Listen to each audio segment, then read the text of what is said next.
di sekolah mengenai integrasi wiraniaga.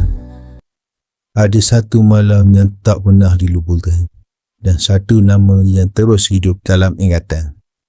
Paris.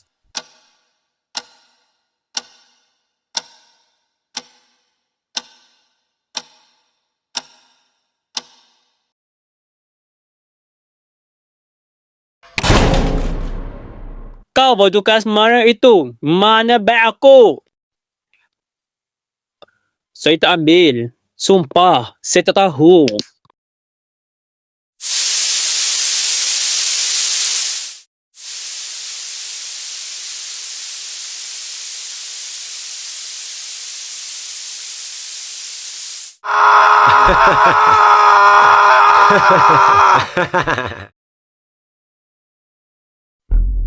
Bila kita diam, kita biarkan mereka terus menyakiti.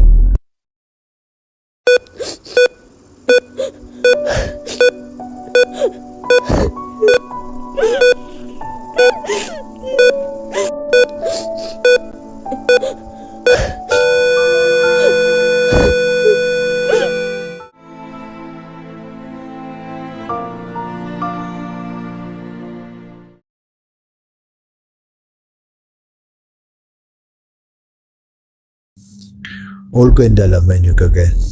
Tapi sebelum itu, hatinya sudah langup remuk.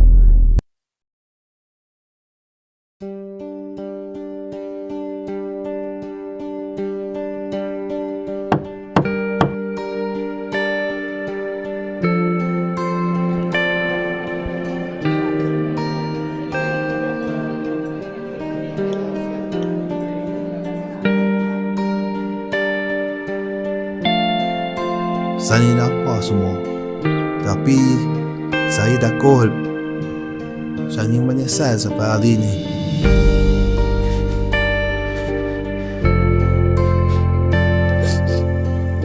Kita tidak perlu menjadi pembuli untuk menyakiti. Berani bersuara bukan kelemahan. Itu kekuatan sebenar.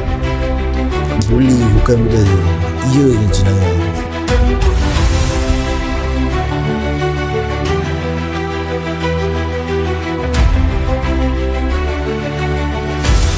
Jangan tunggu kawan rebah, baru kita buka mulut.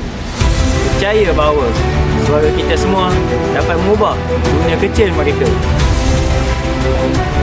Buli tidak menjadi hebat, Tapi menyakitkan.